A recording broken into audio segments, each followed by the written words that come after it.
Do this instead of exercise to burn the most belly fat. What if I were to tell you that exercise is fairly useless for losing weight? Now, before you accuse me of heresy, let me explain. There's no doubt that exercise is one of the best things in the world you can do for your health. Exercise improves mood, in some studies, as well as antidepressants. And it's great for your heart. Recent research shows that it even helps you grow new brain cells.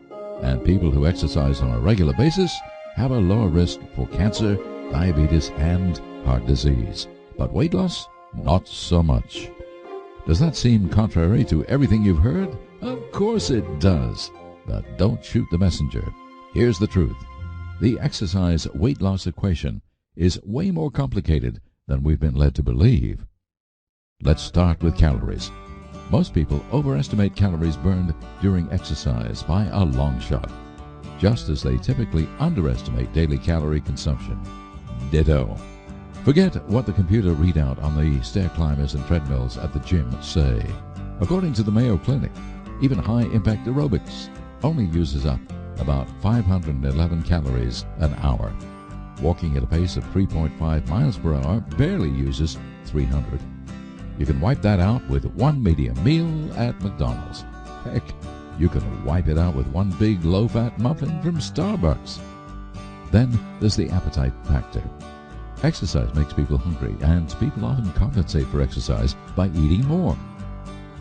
I've seen people at the gym scarf down energy drinks that contain the calorie equivalent of 2 days' worth of workouts. Plus, there's good old garden variety self-deception. Ever told yourself, I can indulge with a Krispy Kreme today because I've just worked out? Sorry. That's like saying you've saved some money by buying milk at Target, so you might as well go to dinner at the Four Seasons. The math just doesn't work out. Interestingly, the research is very clear that it's next to impossible to keep weight off unless you exercise regularly.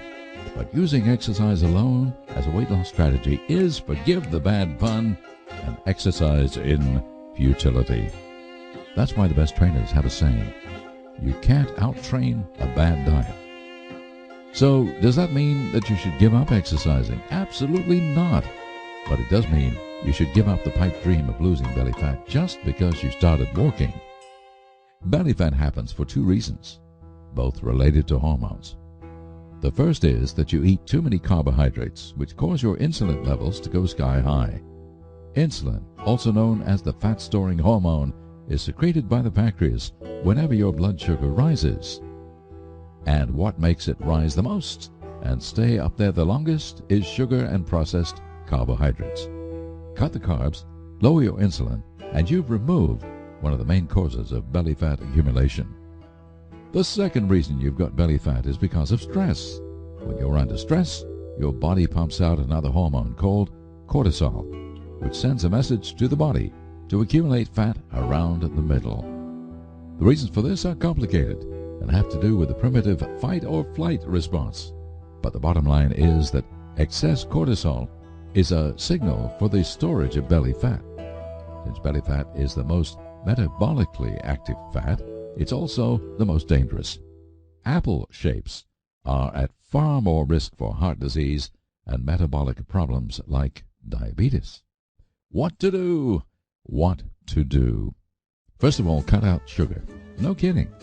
And I'm not just talking about the white stuff in the bowl that you've added to coffee. I'm talking about foods that convert to sugar in a heartbeat and have the exact same effect on your fat-storing hormone, insulin, as the white stuff does. Cereals, breads, pasta, cookies, rice, crackers, and soda. Especially soda. Lowering carbs and boosting protein and fat is the surest and quickest way to get insulin levels under control. And that's the first and probably most important step to losing belly fat. Remember, insulin doesn't just store fat.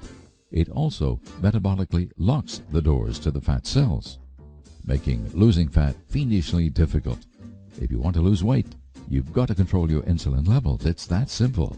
And the fastest and most effective way to do that is to cut way back on carbs, as that is the major macronutrient that drives insulin up in the first place.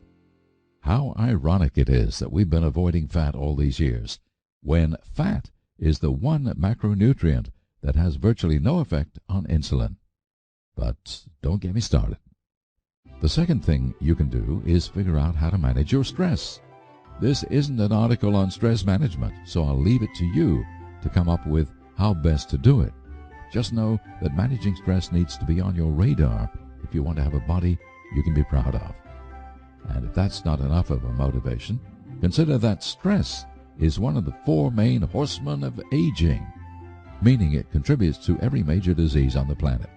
And in some cases, it can outright kill you. Now, if you can do those 2 things, lower your carbs and your insulin, and lower, or at least manage your stress, you'll finally be on your way to losing that belly fat.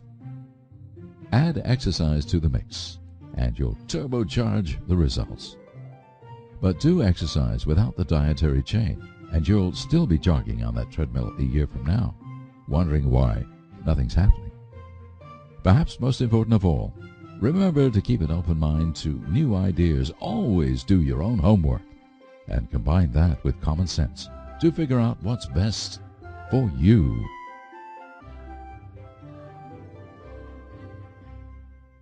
Please visit us today at naturalhealthsherpa.com/free and download these 3 free reports: Secrets to Natural Weight Loss, Amazing Superfoods to Boost Your Health, and Natural Therapies to Combat the Deadliest Diseases.